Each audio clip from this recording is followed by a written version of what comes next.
Friends, my self Neha.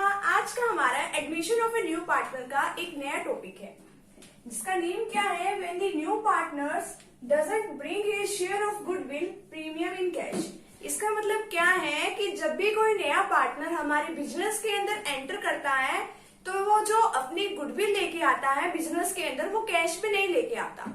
तो आज हम इसके बारे में पूरा टॉपिक जो है सब कुछ इसके बारे में सीख लेंगे कि किस तरीके से हम इसकी जर्नल एंट्रीज करते हैं और क्या इसकी थ्योरी है। तो सबसे पहले तो आप मेरे इस चैनल को सब्सक्राइब कर दीजिए, बेल आइकन को प्रेस जरूर कर दीजिए और मेरी वीडियो को लाइक जरूर कर दीजिए। तो चलिए आज का ये टॉपिक समझते हैं। इस टॉपिक में क्या है, अकॉर्डिंग टू अकाउंटिंग स्टैंडर्ड 26। इसमें सबसे पहले तो मेन बात क्या है, ये अकाउंटिंग स्टैंडर्ड 26 के अंदर आता है। इसके अंदर ये सारी बातें जो है 26 अकाउंटिंग स्टैंडर्ड के अंदर कही गई है ये कि जब भी कोई नया पार्टनर जो है अपनी गुडविल की अमाउंट जो है वो कैश में नहीं लेके आता। हमने अपने पिछले टॉपिक्स में क्या क्या सीखा था, ये सीखा था कि जब भी कोई की अकाउंटिंग ट्रीटमेंट हम गुडविल की किस तरीके से करते हैं कि जब नया पार्टनर हमारे बिजनेस के अंदर एंटर करता है। उसके भी 3 तरीके थे कि जब भी कोई नया पार्टनर बिजनेस में आया, प्राइवेटली का मतलब ऐसे ही उसने पेमेंट कर दी, बाय हैंड उसने ओल्ड पार्टनर्स को पकड़ा दिया पैसा गुडविल का एज ए कंपनसेशन, और या फिर क्या था कि जो गुडविल की अमाउंट जितनी भी वो लेके आया है वो कैश में लेके आया है, तो या तो बिजनेस के अंदर वो रख ली गई है अमाउंट जो है गुडविल की, या फिर ओल्ड पार्टनर्स ने विड्रॉ कर ली। अब जब ये कैश में लेके ही नहीं आया तो इसकी हम किस तरीके से एंट्री करेंगे। तो सबसे पहले तो हमें पता होना चाहिए हम किसी भी चीज की एंट्री बुक्स के अंदर तभी करते हैं कि जब भी हमने कोई चीज परचेज की होती है। जो चीज हमने परचेज ही नहीं कर रखी होती, यानी कि जो चीज हमारी फर्म्स के अंदर एज अ कैश में आई नहीं, हम उस चीज को बुक्स में कैसे लिख सकते हैं। हम उस चीज को बुक्स में लिख ही नहीं सकते, वो चीज गलत हो जाएगी अगर हमने वो बुक्स में लिख दी। तो इसमें क्या है कि बुक्स में हम कोई चीज तभी लिखते हैं कि जब वो परचेज गुडविल है। परचेज गुडविल का मतलब क्या होता है कि हमने वो चीज जो है, हमने जो गुडविल है पैसे देके खरीदी हो। हमने इस गुडविल वाले चैप्टर में हमने इसका ये पार्ट भी किया था कि गुडविल के कितने टाइप्स होते हैं, purchase goodwill and self generated goodwill. अगर आपको उसका लिंक चाहिए उसको समझने के लिए आप उसको डिस्क्रिप्शन बॉक्स में जाके आप उसको चेक कर सकते हैं कि क्या वो गुडविल होती है। परचेज गुडविल का मतलब क्या होता है कि हमने वो पैसे देके वो गुडविल जो है खरीदी होती है। ठीक है, अगर परचेज गुडविल है उसको हम बुक्स में लिख देंगे तो वो क्या है, बिल्कुल सही बात है। ठीक है, अब सेल्फ जनरेटेड गुडविल, अब जब नया पार्टनर कैश में वो बिजनेस के अंदर जब वो आ रहा है वो पैसों में नहीं लेके आ रहा है, कैश में नहीं लेके आ रहा है गुडविल, यानी कि वो क्या हुई, सेल्फ जनरेटेड गुडविल ही हम मान लेते हैं उसको। सेल्फ जनरेटेड गुडविल यानी कि जो बिजनेस के अंदर ही अराइज हुई है गुडविल। अब वो गुडविल जब कैश में लेके ही नहीं आ रहा तो यानी कि हम किस गुडविल की बात कर रहे हैं, सेल्फ जनरेटेड गुडविल की। सेल्फ जनरेटेड गुडविल यानी कि जो गुडविल अपने आप ही बिजनेस में, जैसे कि काफी लंबे टाइम से बिजनेस अगर चला आ रहा हो तो उसकी गुडविल क्या होती है, अपने आप ही बढ़ती जाती है। गुडविल के बढ़ने की वजह से और कुछ नहीं होता, हमारे प्रॉफिट्स जो है ज्यादा हो जाते हैं। अब जो सेल्फ जनरेटेड गुडविल होती है हम उसकी बुक्स में एंट्री नहीं करते, अगर हम कर देंगे तो वो गलत हो जाएगा। जैसे कि कोई भी पार्टनर हमारे बिजनेस के अंदर आ रहा है एडमिशन के टाइम पे या रिटायरमेंट, यानी कि अगर वो पार्टनर जा रहा है या किसी पार्टनर की डेथ हो जाती है, या जो पार्टनर जो है प्रेजेंट टाइम में बिजनेस के अंदर काम कर रहे हैं, हम उसके लिए ये नहीं है कि बुक्स अकाउंट ओपन करेंगे कि गुडविल अकाउंट, हम उसका गुडविल अकाउंट जो है ओपन नहीं करेंगे। वो क्या है, सेल्फ जनरेटेड गुडविल है। अब देखिए, जब भी हम गुडविल को एवेल्यूएट करते हैं, when the goodwill of the firm is evaluated, हमने उसकी एक एडजस्टमेंट एंट्री करनी होती है। वो देखते हैं हम क्या एंट्री करते हैं कि जब परचेज गुडविल, हम कैश वाली गुडविल को ही बुक्स में लिखते हैं। सबसे पहली और मेन बात यही है, अगर या तो कैश में हो या कैश के वैल्यूएबल कोई गुड्स है, अगर उसके अंडर आती है तो ही हम बुक्स में लिखेंगे, अदरवाइज नहीं लिखेंगे। अब जब गुडविल जो है फर्म की हम इवेल्यूएट कर रहे हैं, अब नया पार्टनर गुडविल नहीं लेके आ रहा है फर्म के अंदर, जब कोई पार्टनर जिस टाइम आ रहा है अगर उस टाइम कोई बिजनेस के अंदर कोई गुडविल पहले से ही पड़ी हुई है तो हम क्या करते हैं, तो न्यू पार्टनर्स के करंट अकाउंट को हम डेबिट कर देते हैं। ठीक है, कैसे कर देते हैं, न्यू पार्टनर्स के करंट अकाउंट को डेबिट कर देते हैं। ठीक है, और ओल्ड पार्टनर्स का, अब देखो कि इसमें क्या होता है, कि जो ओल्ड पार्टनर्स का कैपिटल अकाउंट है हम उसको क्रेडिट क्यों करते हैं। क्रेडिट हम उसको इसी वजह से करते हैं कि जो उनका कैपिटल है वो क्या हो जाएगा, बढ़ जाएगा। अगर पार्टनर्स की जो कैपिटल है वो बढ़ जाती है तो हम उसको क्या करते हैं, हम उसको क्रेडिट करते हैं। अगर पार्टनर्स की कैपिटल जो है कम हो रही है, यानी कि अगर उसके उस कैपिटल में पैसा जा रहा है, यानी कि उसकी कैपिटल जा रही है, बढ़ रही है, उसकी रेज हो रही है, कैपिटल इंक्रीज हो रही है, तो हम उसको क्या कर देंगे, क्रेडिट करेंगे। अगर उसके अकाउंट से मान लो पैसा निकल गया तो डेबिट करते हैं। तो ओल्ड पार्टनर्स के कैपिटल अकाउंट को क्रेडिट करते हैं। किस में करते हैं, सेक्रीफाइस रेशियो में करते हैं। क्यों करते हैं, हम बात तो यही आती है, इसीलिए क्रेडिट करते हैं क्योंकि नए पार्टनर के आने से जो ओल्ड पार्टनर्स होते हैं उसने क्या कर रखा होता है, सेक्रीफाइस कर रखा होता है। किस चीज का सेक्रीफाइस, यानी कि जो उसको प्रॉफिट पहले ज्यादा मिल रहा था फर्म से, अब उसको आज के प्रेजेंट टाइम में क्या मिल रहा होगा, वो ही प्रॉफिट कम मिल रहा होगा। क्यों, क्योंकि जितना बाकी का बचा हुआ प्रॉफिट है हमें नए पार्टनर को भी तो शेयर देना है, वो जो शेयर है वो उसके भाग में चला जाता है, उसके शेयर में चला जाता है।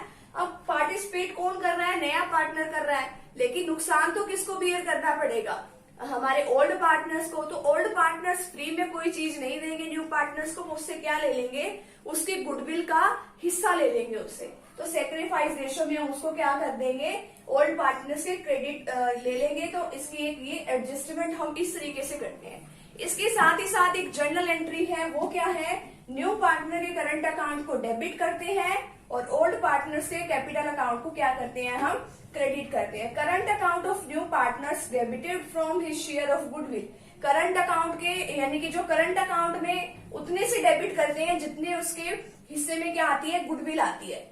हिस्से में गुडविल कैसे आएगी, जितने भी फर्म के अंदर गुडविल पड़ी है हम उसमें से क्या निकाल लेंगे, न्यू पार्टनर की गुडविल निकाल लेंगे। उसकी कोई गुडविल नहीं होगी, यानी कि जो नया पार्टनर जो है गुडविल लेके नहीं आ रहा है, जो हमारे बिजनेस के अंदर जितनी गुडविल पड़ी हुई है हम उसमें से न्यू पार्टनर के हिस्से की गुडविल निकाल लेंगे, उसके हिस्से की गुडविल को डेबिट कर देंगे।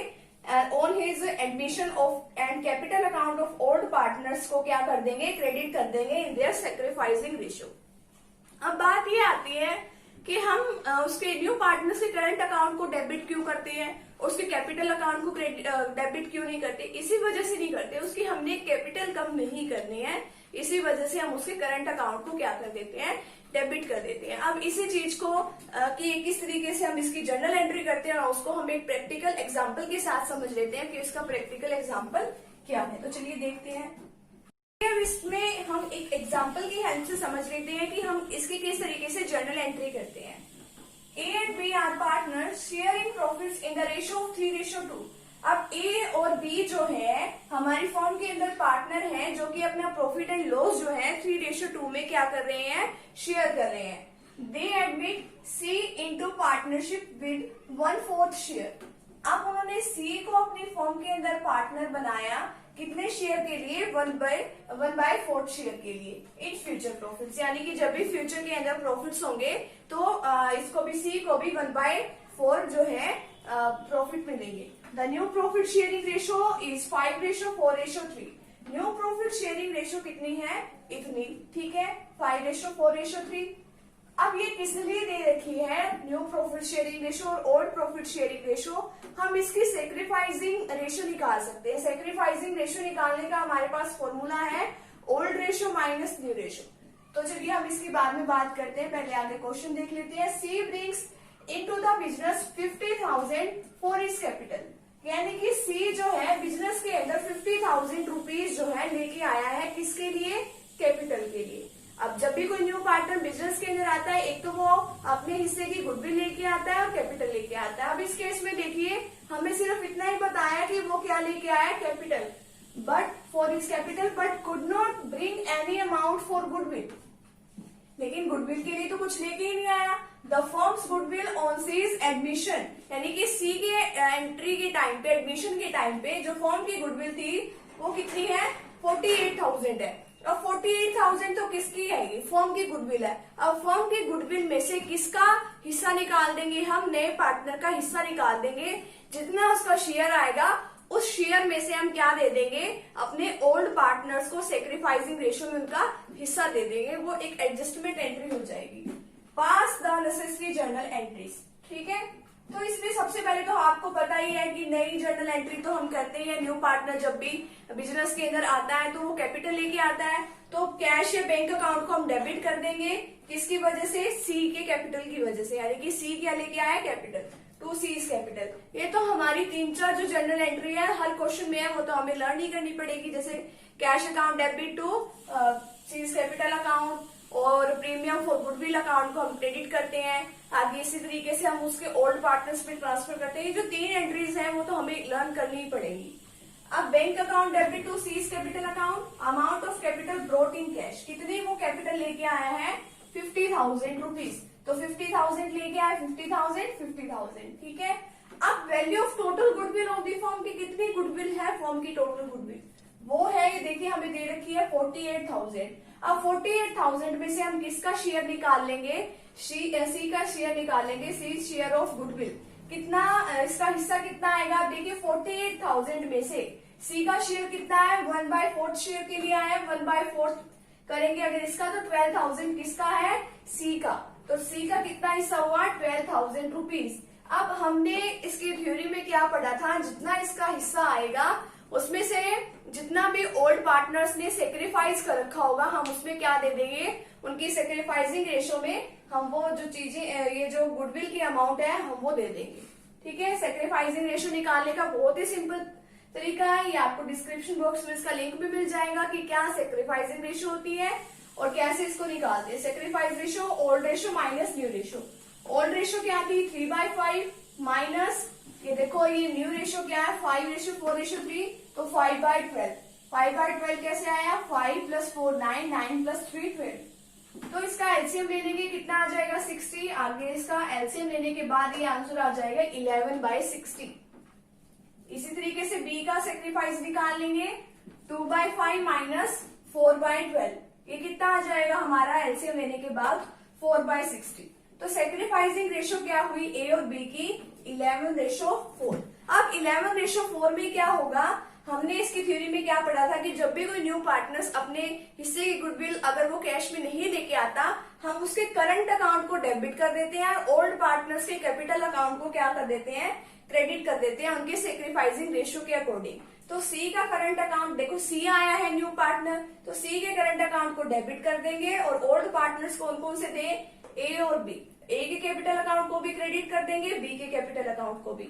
अब इसके हिस्से की अमाउंट को, यानी कि जितनी इसके गुडविल की अमाउंट है हम उससे उसकी अकाउंट को क्या कर देंगे? डेबिट कर देंगे। इसका हिस्सा कितना आया था?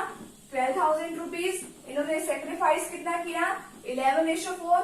तो 12,000 का 11/15 कर देंगे, 8,800 इसका आ जाएगा, और 12,000 का 4/15 कर देंगे, ये 3,200, ये जो है ये बी का आ जाएगा। तो इस तरीके से हम इसकी जर्नल एंट्रीज जो है वो करते हैं। आज का ये हमारा टॉपिक यहीं पे खत्म होता है, और अगर आपने अभी तक मेरे चैनल को सब्सक्राइब नहीं किया है तो आप प्लीज इसे सब्सक्राइब कर दीजिए और लाइक भी कर दीजिए और अपने फ्रेंड्स के पास इसे शेयर भी जरूर कर दीजिए ताकि इनकी भी हेल्प हो। थैंक यू वेरी मच, मिलते हैं नेक्स्ट वीडियो के साथ।